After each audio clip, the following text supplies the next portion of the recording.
안녕하세요. 정신분석의들입니다. 같이 또 폐업형 공부해 보겠는데요. 오늘은 5장입니다. 대상관계와 역동적 구조라는 장을 살펴보겠는데요. 그 장의 내용 중에서 3단계의 리비도 발달 이론이라는 부분을 한번 살펴보도록 하겠습니다.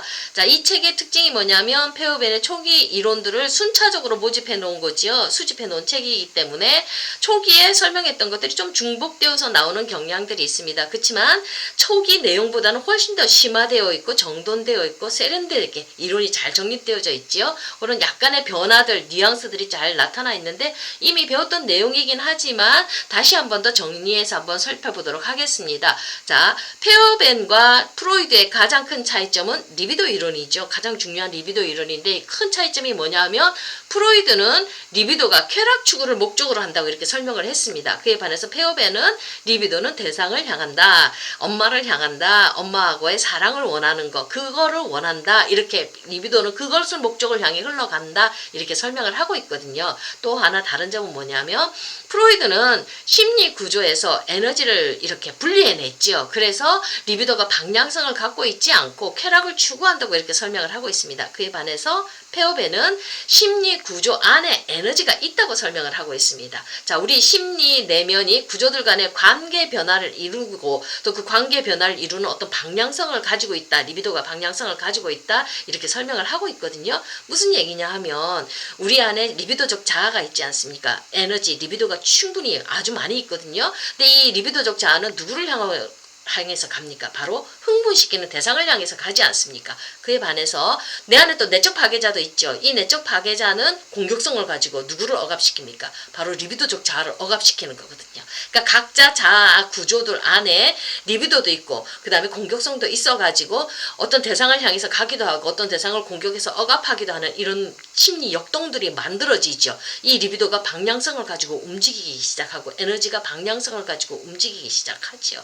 자, 이런 구조 내면 우리 심리 무의식 구조 안에 있는 이런 역동성에 대해서 아주 잘 설명하신 분이 바로 페어벤이거든요. 자, 페어벤의 리비도 이론 중에서 오늘 또 살펴봐야 될 부분은 이 리비도가 가는 통로가 사용하는 신체 기관이 나이가 들어감에 따라서 성장함에 따라서 다른 신체 기관을 사용한다는 얘기입니다.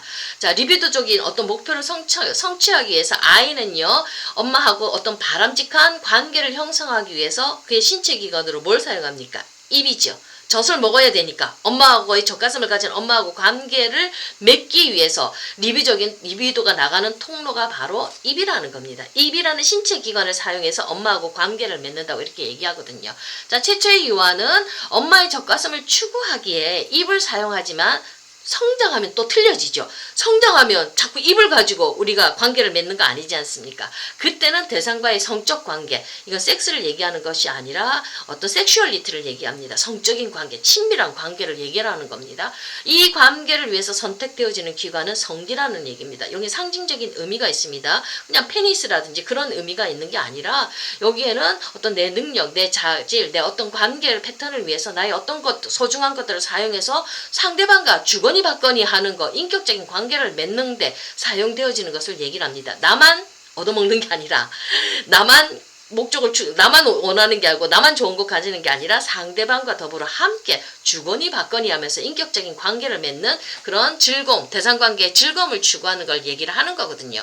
자, 성기는 대상과의 관계에서 어떤 주된 리비도적인 통로를 제공합니다. 근데 심리적인 문제로 인해서 성기를 사용할 수 없을 때는 리비도는 대체 통로, 대체 경로를 사용하는데 그때 입을 사용하게 됩니다. 무슨 얘기냐면 나하고 너하고 관계를 맺는데 이 인격적인 관계, 부부간의 이 인격적인 관계가 즐겁고 재미있으면 충분한 리비도적인 만족이 충분히 이루어지면 성기를 사용하면서 아주 즐거운 관계를 맺어 나가겠지만 이 부부관계가 삐딱해요. 서로 만족스럽지 못해요. 스트레스 받아요. 그러면 성기를 사용하지 않고 다시 퇴행해서 입을 사용한다는 얘기입니다. 무슨 얘기냐면 입을 사용할 때 어떻게 해요? 남자들 스트레스 받으면 담배 피죠. 그런 거. 그 다음에 또 어떻습니까?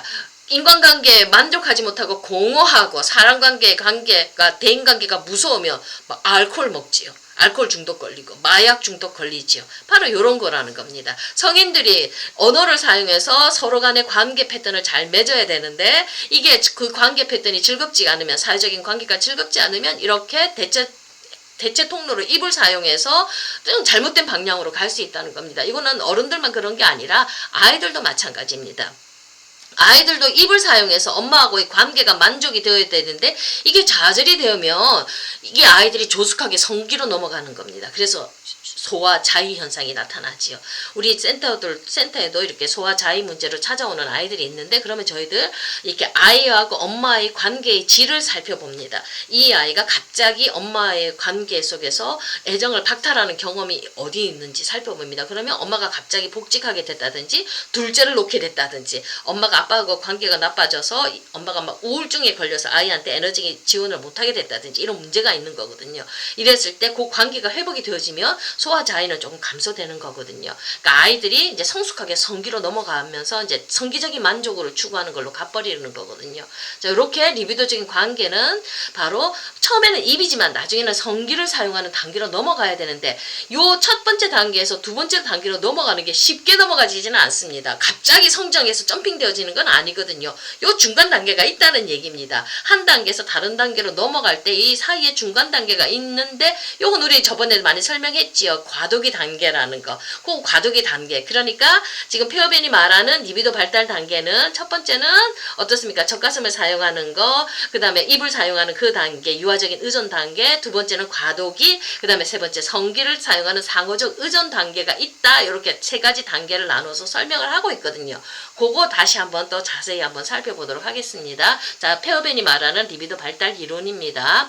자, 첫 번째, 젖가슴을 적절한 생물학적 대상으로 갖는 단계입니다. 엄마의 젖가슴. 그러면서 입을 사용하는 단계죠. 두 번째 과도기 단계, 그 다음에 세 번째 이상의 성기를 적절한 생물학적 대상으로 갖는 단계입니다. 자, 이런 순서에 따라 거의 전적으로 엄마에게 의존해 있던 관계로부터 다양한 정도의 친밀성을 지닌 아주 복잡한 사회적 관계 체계로 아이들은 성장해 나가게 됐지요. 자, 이러면서 아이들의 대상관계는 점진적으로 확장되어지면서 사회적인 관계가 넓어지고 친밀해지면서 이렇게 사회적인 관계 속에서 관계를 맺는 즐거움을 누리게 되겠죠. 이렇게 성장하고 발달하는 게 정상이라는 겁니다. 근데 이게 생각만큼 쉽게 잘 되는 건 아니죠.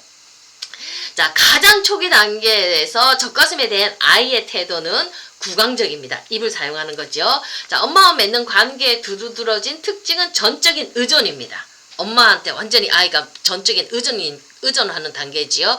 그리고 이 의존은 1차적 동일시라는 심리적 과정을 통해서 이루어집니다. 1차적 동일시는 뭐를 얘기하냐면 엄마하고 나하고 분화가 안 돼 있어요. 엄마가 느끼는 게 내가 느끼는 거 똑같아요. 내가 엄마인지 엄마가 내가 난지 구별이 안 돼요. 완전히 융합된 상태에서 아이 자신과 대상이 분화되지 않는 상태에서 리비도를 집중하는 것을 얘기를 합니다. 그러니까 이 전적인 의존이기 때문에 이런 1차적 동일시라는 심리적 과정을 쓴다는 겁니다. 자, 이 과정에서 그러니까 무슨 얘기냐면 이때 1차적 동일시 과정에 문제가 있다는 건 엄마가 문제가 있다는 건 아이도 똑같이 느끼기 때문에 엄마가 불안하면 아이도 똑같이 불안하고 엄마가 우울하면 아이도 똑같이 우울한 거예요. 굉장히 위험한 단계입니다.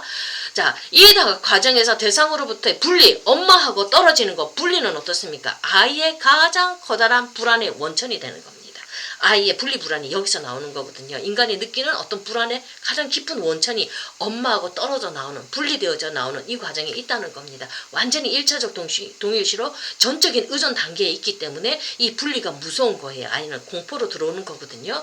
자, 이 단계에서 의존은 주로 대상에 대한 구강 함입접입니다. 그러니까 막 잡아 넣는 거지요. 마구 잡아 먹는 겁니다. 상징화가 전혀 되지 않는 상태로 내 안에 함입적으로 막 들여오는 상태거든요. 자, 이때 어떤 상처가 나든지 트라우마가 입으면은 정신병이 깊지요. 조심해야 되는 단계입니다. 자, 그 다음에 마지막 최종 단계 설명하고 그 다음에 과도기 단계 설명하겠습니다. 최종 단계는 성숙한 의존 단계죠. 성기를 사용하는 단계입니다. 자, 그것은 관계할 수 있는 능력은 반드시 일정의 의존을 포함한다는 의미에서 독립적이라는 말을 안 썼습니다. 페어벤은. 우리는 상대방과 더불어 상호 의존 단계입니다. 성숙한 의존입니다. 자, 나 혼자서 독립적으로 살아나갈 수는 없습니다. 우리는 서로 어느 정도 의존을 포함하고 있습니다. 그치만 나는 적절히 완전히 다른 사람으로부터 분화되어서 나와 있는 독립된 존재입니다. 독립된 존재, 분리되어 있으면서 우리는 서로 의존한다는 얘기입니다. 그래서 상호 성숙한 의존 단계라고 이렇게 얘기를 하고 있습니다.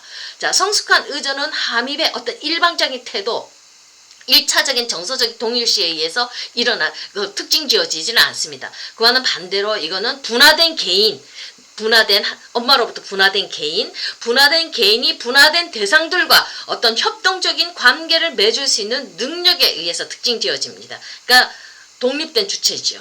그러니까 완전히 분화되어진 상태에서 독립되어서 섰기 때문에 서로 간에 의존할 수 있는 겁니다.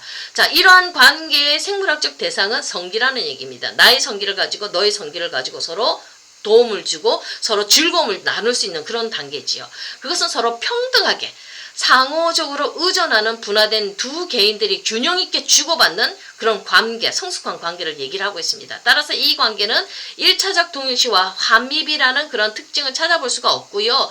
자, 이 관계에서는 2차적 동일시입니다. 리비도가 집중되었을 때 분화된 대상을 마치 분화되지 않은 듯이 다루는 정서적 과정, 이걸 2차적 동일시라고 얘기하거든요. 서로 떨어져 있는 상태에서 그 사람과 동화되어지고 동일시되어지고 리비도를 주고받는 그런 단계라는 얘기를 하는 겁니다. 그러니까 1차적 의존 단계에서는 어떻습니까? 완전히 엄마하고 나하고 하나가 된 상태에서 움직인다면 이렇게 최종 단계에서 성숙한 의존 단계에서는 내가 완전히 분화된 상태에서 상대방하고 관계를 맺는 걸 얘기를 합니다. 나의 성기를 가지고 상대방의 성기를 가지고 서로 협동하면서 평등하게 주고받는 관계, 그러면서 서로 의존하는, 요게 이제 우리가 바라보고 지향되어져 나가는 그런 관계겠지요. 요렇게 우리는 성장해 나가야 되는 거거든요. 근데 보면 유아적 의존 단계에 머물러 있는 성인들이 있습니다. 이런 자라지 않는 심리 내면을 가지고 있는 이런 성인들이 있는데요. 자, 이런 성인들은 보면 이렇게 우리가 대화를 나눌 때 보면 상대방의 얘기를 듣지를 않습니다.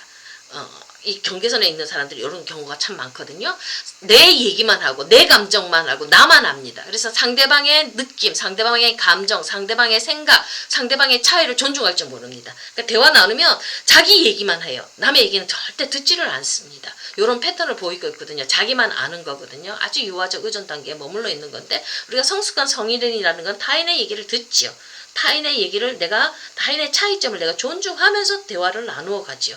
우리가 이렇게 성숙한 의존 단계로 넘어가야 되는데, 그 다음에 이제 유아적 의존에서 성숙한 의존으로 갑자기 점핑은 아니지 않습니까? 중간에 과도기 있죠. 우리 이 과도기는 이미 우리 안에 내재된 나쁜 대상들이 이미 들어와 있어요. 유아기 때 함입을 사용해서 그 엄마 젖을 먹는 것뿐만 아니라 외부 대상, 엄마의 그 나쁜 점, 좋은 점들도 막 함입해서 심리적으로도 내 안에 들여다 놓거든요. 내재화된 대상들이 내 안에 있거든요. 자, 요 과도기 단계에 뭡니까? 이거는 내재화된 이 나쁜 대상을 거절하는 기술을 배워야 되거든요. 엄마하고 살아나가기 위해서 엄마가 나에게 좌절을 주고 아픔을 줬는데 이 엄마하고 나하고는 또 살아나가야 되지 않습니까? 그러니까 이 나쁨에 대해서 내가 다룰 수 있는 기술을, 이 좌절을 다룰 수 있는 기술을 내가 개발해내야 되거든요. 그런 기술, 우리 네 가지 기술이 있었지 않습니까? 우리 히스테리 기술, 그 다음에 편집증 기술, 강박증 기술, 공포증 기술. 이건 우리가 저번에 다 설명했던 거거든요. 요 과도기 단계에서는 이 좌절된 대상, 나쁜 대상을 내가 잘 거절하면서, 잘 내쫓으면서도, 그리고 내가 원초적인 어떤 그 대상을 내가 잘 좋음을 잘 간직하면서도 그거 나쁨을 내쫓을 수 있는, 이런 잘 분할을 사용할 수 있는 이 기술을 배우는 단계가 바로 과도기 단계거든요. 그러니까 이렇게 세 단계로 이제 폐업에는 설명을 하고 있습니다. 제일 첫 번째는 자, 유아적 의존 단계고요. 두 번째는 그다음에 그 과도기 단계고요. 그다음에 세 번째는 성숙한 의존 단계로 이렇게 리비도가 간다고 이렇게 설명을 하고 있거든요. 근데 이 제일 중요한 거는 바로 이제 이 과도기 단계에서 기술들을 이렇게 잘못 써줄 때 이렇게 좀 정신증이 아주 심화되는 거지요. 그러니까 과도기 단계 동안에는 어떤 내재화된 대상을 다루기 위해서, 내 안에 있는 나쁜 대상, 좋은 대상을 다루기 위한 어떤 기술들이, 심리적인 기술들이 막 만들어지는 거거든요. 요때 내재화된 초기 대상들을 상실하지 않으면서 그대로 둔 채로 나쁜 것들을 제거할 수 있는 이 기술들을 우리 아이들이 잘 습득해야지만이, 심리가 잘 성장해야지만이 앞으로 발달 단계를 잘 이루어 나갈 수가 있지 않습니까? 자, 요거를 잘 개발해내지 못할 때는 심리적으로 트라우마, 심리적으로 발달이 조금 문제가 되고 정신증을 앓을 수 있는 위험들이 있는 거지요. 자, 리비도 단계가 이렇게 흘러가고 있다는 거 우리 폐업원이 설명했습니다. 자, 오늘은 여기까지 하겠습니다. 감사합니다.